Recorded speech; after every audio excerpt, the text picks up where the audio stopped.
Back during COVID, if you wrote the word watch on a piece of dog turd, chances are you'd still be able to sell it. Swatch and Omega certainly proved that. Now, with a shrinking market, global tariffs and reticent buyers, the wheat is being sorted from the chaff. But in the collateral damage, there are some incredible watch brands that are taking the fall as well. Today, I want to have a look at some of those brands, try to understand what they're getting wrong, and see if we can't figure out what it is that makes a successful watch brand right now.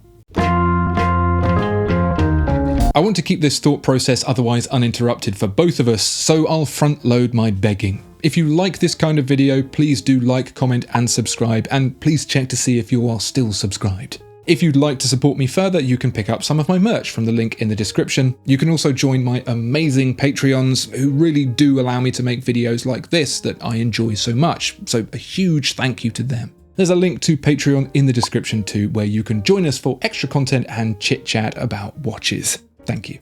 I'm using the Morgan Stanley report collated with watch charts to look at brands' performance over the past 8 years to see who's climbed the top 20 rankings and who's slithered down like a despondent snake. Of course, Rolex crowns the leaderboard by, well, selling all the watches, and were this 6 years ago, longtime rivals Omega would have been right behind. Would have been. They're not anymore, living up to their part of the Alpha and Omega bargain and slipping down towards the back. According to the Morgan Stanley report, Omega are in fact dangerously close to losing a slot to Audemars Piguet next, closer to them in revenue than they are Cartier, despite selling 10 times as many watches as Audemars Piguet. We're talking about the watch brand that starred in the moon landings, that gave us one of the first series-produced calibers in watchmaking. When Rolex founder Hans Wilsdorf was squeezing his spots in the mirror, Omega was celebrating 50 years of being the best everyman watchmaker. It's not just recently that Omega's had troubles. It's struggled to negotiate the transition to wristwatches, it's struggled to negotiate the transition to sports watches, and it's struggled to negotiate the transition to quartz watches too. My dear old Nana is better at adapting to the changing times, and she's been dead for a decade. Omega, understandably, has a bit of a Rolex obsession. We all do. It tried to undercut it on prices, to which Rolex promptly flicked it in the balls with the revamp of Tudor. It tried to copy it with a colourful release of Aquaterras identical to Rolex's Oyster Perpetual collection, to which Rolex dunked its head in the toilet with the Celebration dial. Omega even tried to eat Rolex's rainbow-coloured lunch with a multicoloured gem set Speedmaster, which actually kinda worked, with resale values holding strong for this unicorn's afterbirth of a watch. And up until 2020 and the start of COVID, that kind of stuff at least helped it not exactly keep up with Rolex, but stay ahead of everyone else. Until Cartier came steaming by. It was on the cards for a while and ultimately signals issues with what the company is trying to do. Don't get me wrong, Omega's hardly about to shut its doors, but given its history, it shouldn't be looking up the skirt of a jewellery company's watch division either.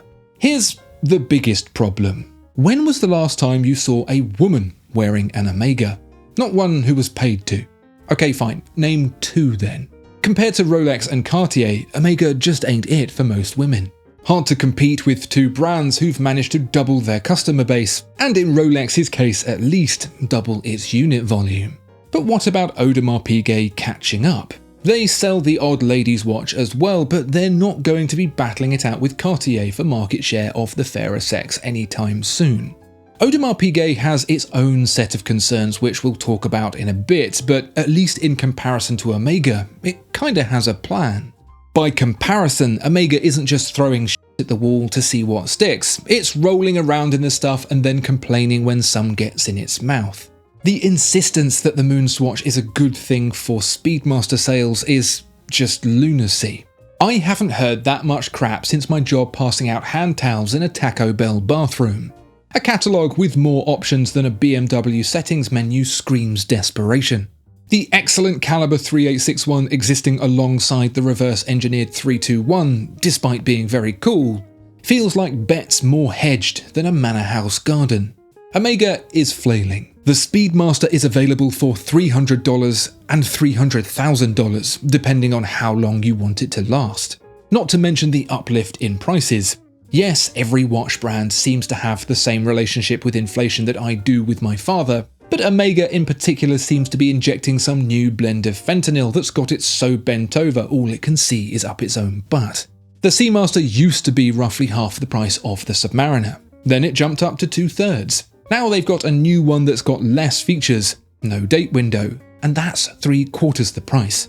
Here's a conversation I've heard a few times internally at struggling brands that perhaps they had at Omega. Hey, since we're selling fewer watches than we were before and therefore making less money, why don't we just up the prices so we actually make more money than we did before? Genius! And then everybody clapped.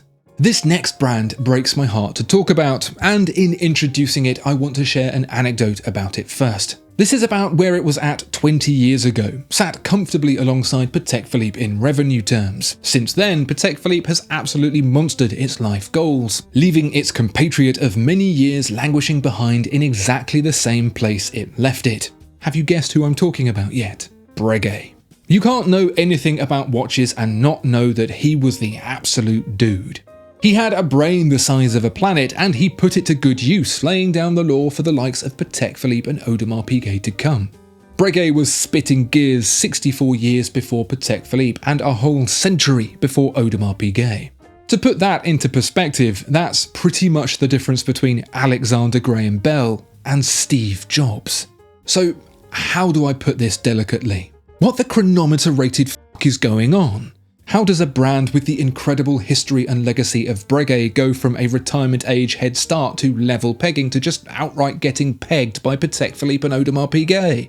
Well, I think perhaps with the lower volume high-end example of Breguet, we might even uncover a little more about why those weird decisions are being made over at Omega as well.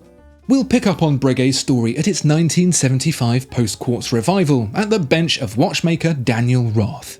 Yes, the very same. Before he took to signing dials with his own name, he was able to claim responsibility for bringing the incredible brand back to health. Not only was he a top-notch watch bloke, he also understood the true identity of the Breguet brand. This is important foreshadowing, so remember it for later.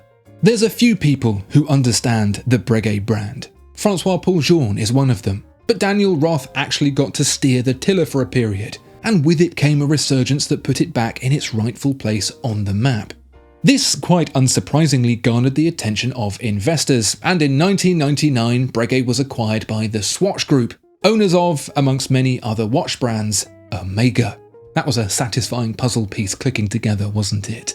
It was part of an ongoing battle between the Swatch Group and another luxury conglomerate called Richemont to hoover up the vestiges of the quartz crisis in the hopes of landing a winner. For the Swatch Group, the biggest winner would be Omega, and for Richemont it would be Cartier. Breguet, on the other hand, all but got abandoned on the shelf alongside Glashütte Original, Blancpain and Jacques Dreux.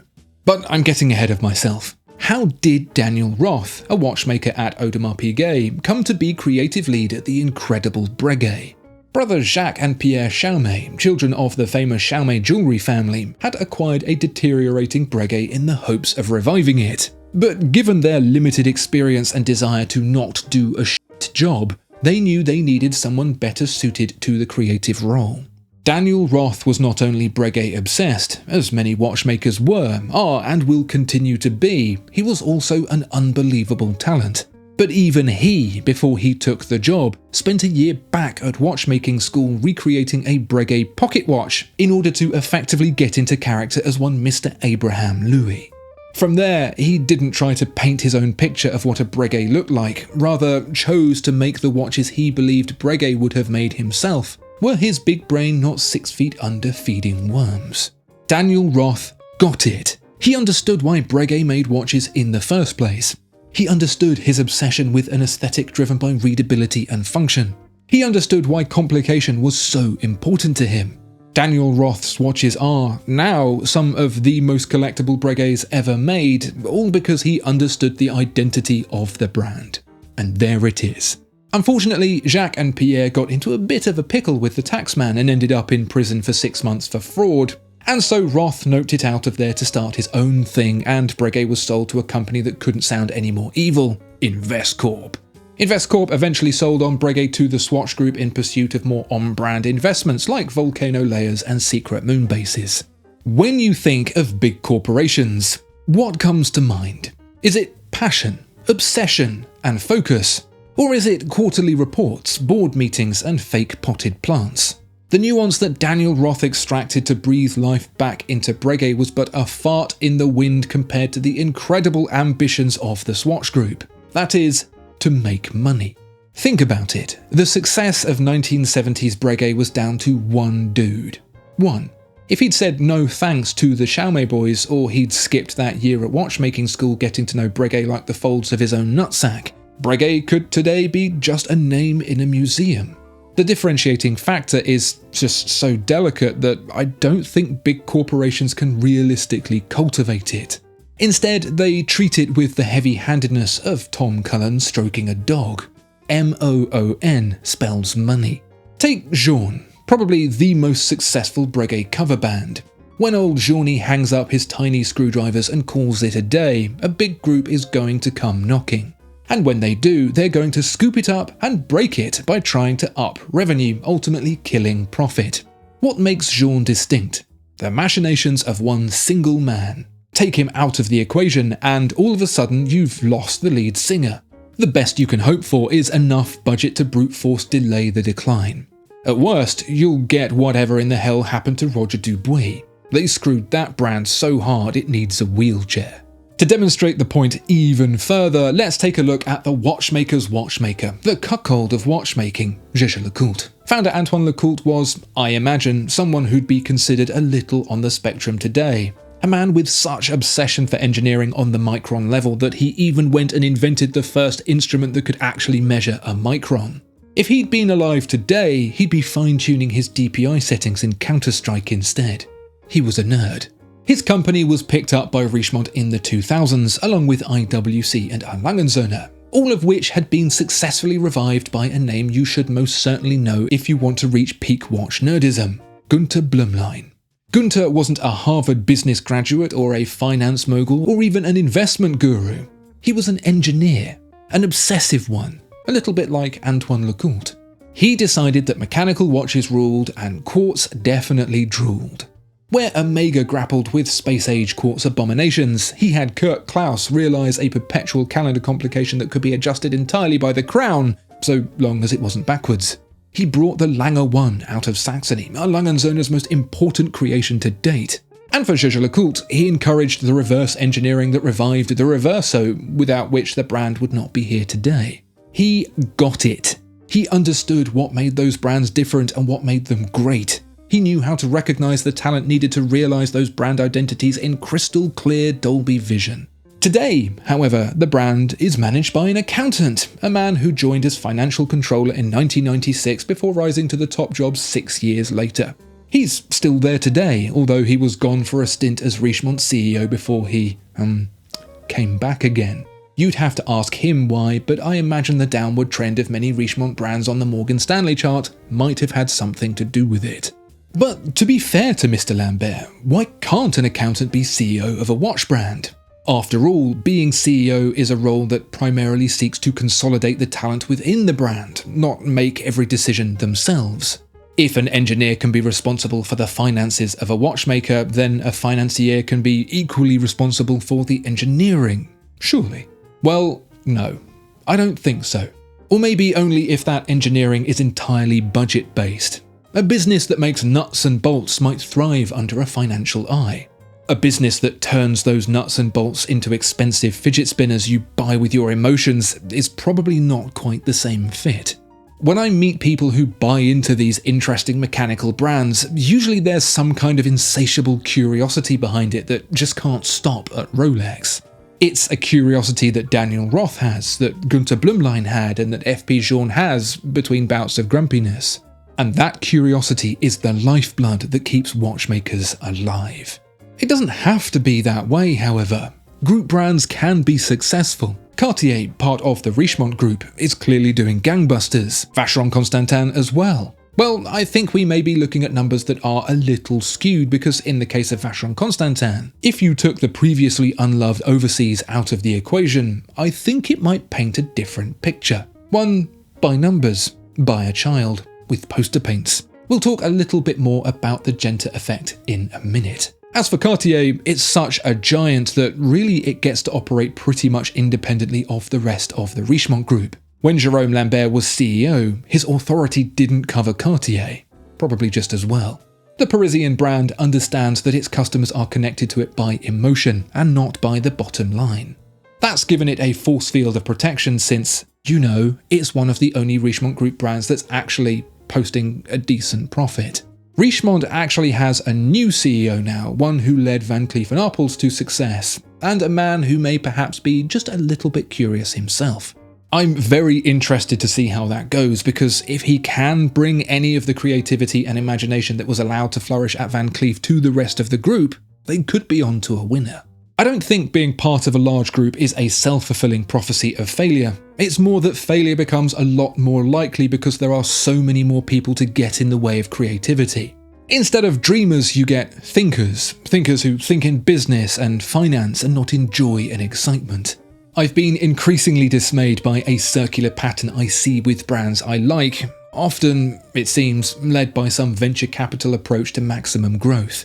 It starts with a new, exciting company that does things better and perhaps even cheaper than the established competition, which attracts the attention of investors who inevitably drive up profitability by lowering quality and increasing prices, until they hit a run rate that gets them bought up by a big conglomerate, who strip out any last vestiges of passionate originators and replace them with qualified business and finance people, and then it all goes down the toilet.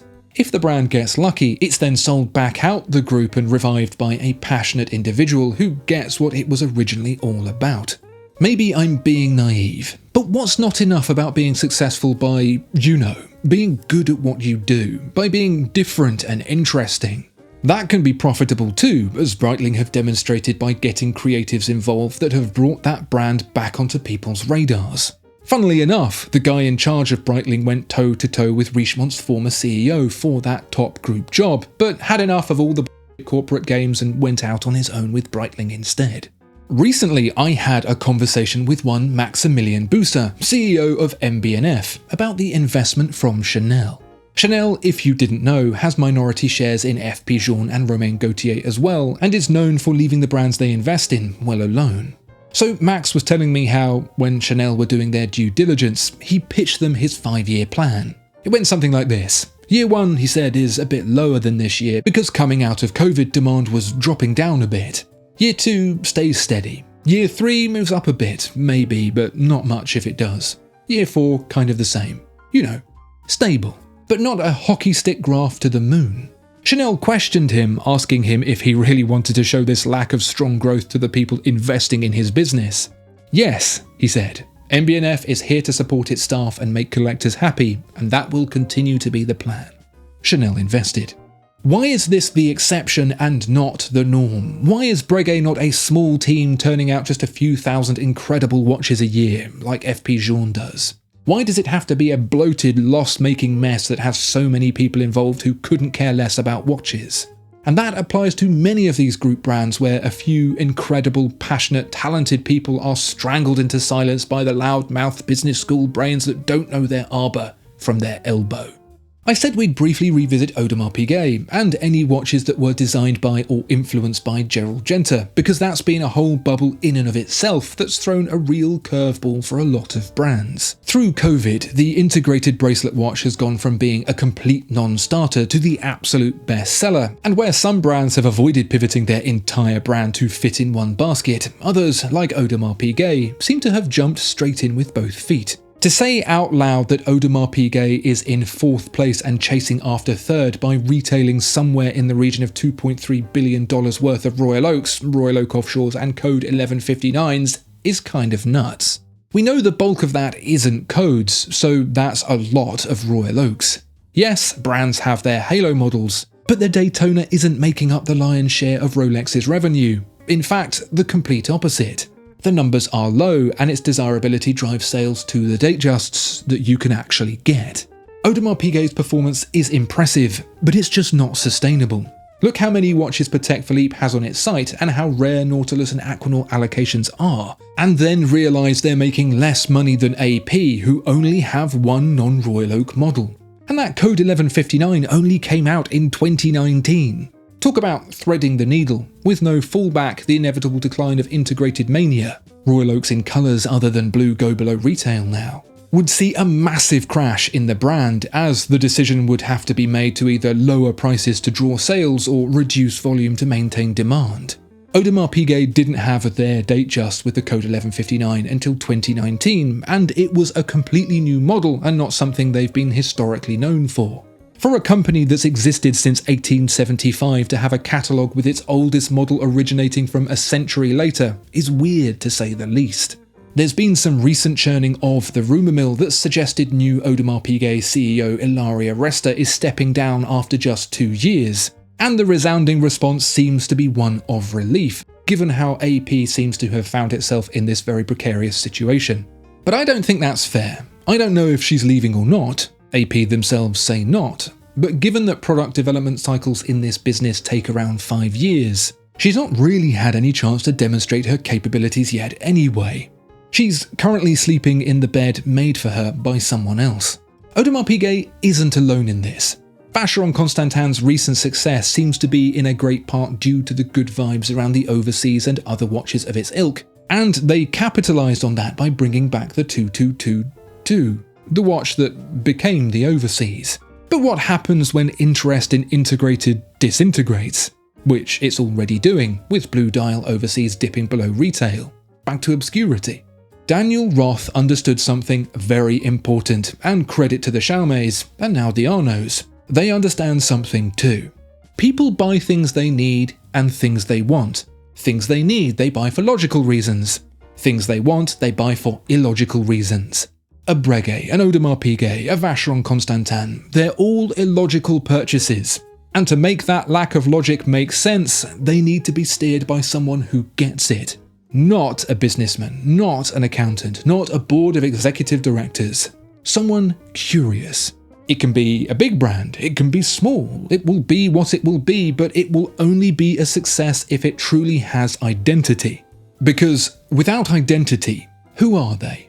They're, well, the scariest thing of all. The thing nobody wants to be. They're nothing.